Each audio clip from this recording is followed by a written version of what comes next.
Once upon a time, in a small village nestled at the edge of a dense forest, there lived a kind and gentle girl named Beauty. She was known throughout the village for her striking beauty, but her true beauty lay in her compassionate heart. Beauty lived with her loving father, a merchant, and her two elder sisters, who were envious of her grace and charm. One fateful day, the merchant received news of a valuable trade opportunity in a distant land. He decided to set out on a journey, hoping to restore his dwindling fortune. Before departing, he asked each of his daughters what gift they would like him to bring back. Beauty's sisters, consumed by vanity, asked for extravagant dresses, jewels, and other fineries. However, Beauty simply requested a single red rose, as she admired their delicate beauty and fragrant scent. The merchant's journey was long and arduous. He traveled through treacherous terrain, faced harsh weather, and encountered various challenges.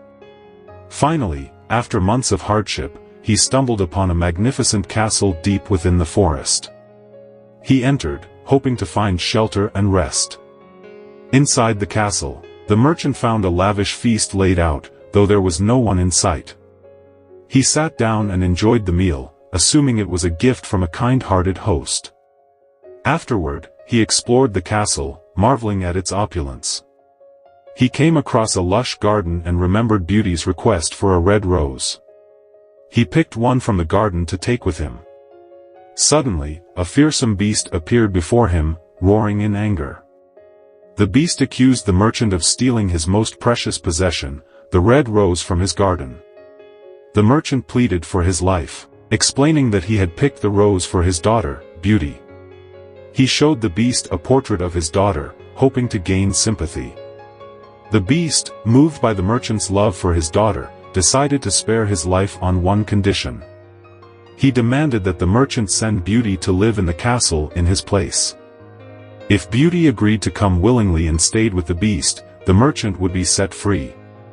However, if she refused, the beast vowed to take the merchant's life. Reluctantly, the merchant agreed to the beast's terms and made his way back home with a heavy heart. When he arrived, he shared the harrowing tale with his daughters and explained the choice he had made. Beauty, filled with love for her father, insisted on going to the castle in his stead, even though it meant leaving her family behind. The next morning, Beauty set out for the enchanted castle, accompanied by her father. When they arrived, the beast welcomed Beauty with surprising gentleness. He provided her with a spacious room and told her she was free to explore the castle. However, he warned her never to enter the west wing. Days turned into weeks, and Beauty found the beast to be a courteous and respectful host. He engaged her in thoughtful conversations and made her feel comfortable in her new surroundings. Gradually, Beauty began to see past the beast's fearsome exterior and recognized the kindness within him. One evening, as Beauty was exploring the castle, she couldn't resist the temptation to enter the forbidden west wing. Inside, she discovered a room filled with exquisite treasures, but her eyes were drawn to a magical rose, similar to the one her father had picked. As she reached out to touch it, the beast's furious roar echoed through the castle. Trembling with fear, Beauty rushed back to her room. When the beast confronted her about the forbidden room, she tearfully admitted her disobedience. The beast, although angry, forgave her, realizing that her curiosity was natural. As time passed, Beauty and the beast spent more time together. They developed a deep and genuine friendship, and Beauty found herself caring for the beast, despite his appearance. She saw the goodness within him and wished for a way to break the curse that had transformed him. One night, as Beauty gazed into a magic mirror the beast had given her, she saw her father gravely ill and on the verge of death. She longed to see him one last time. The beast, upon seeing her distress, agreed to let her visit her family. He gave her a magical ring that could transport her back to the castle at will. Beauty's reunion with her family was bittersweet. She shared stories of her time with the beast and the kindness he had shown her. Her sisters, however, were envious of the luxury she enjoyed and plotted to keep her away from the castle to claim the beast's riches for themselves.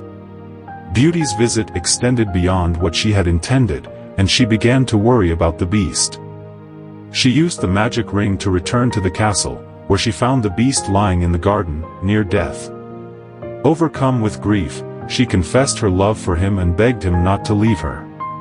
As Beauty wept, her tears fell onto the beast's fur, and a miracle occurred. The beast's form began to change, and he transformed into a handsome prince. Beauty realized that her love and willingness to see beyond appearances had broken the curse that had bound him for so long. The prince explained that an enchantress had cursed him for his arrogance, and the curse could only be broken by true love. Beauty and the prince were overjoyed to be together, and they married in a grand celebration at the enchanted castle. In time, Beauty's family learned the error of their ways and regretted their jealousy. They were forgiven by Beauty and the prince, and they all lived happily in the castle. Beauty's love and compassion had not only saved the beast but had also brought about a happy ending for all. And so, the tale of Beauty and the Beast became a timeless story of love, acceptance, and the transformative power of genuine kindness, reminding us that true beauty lies within the heart.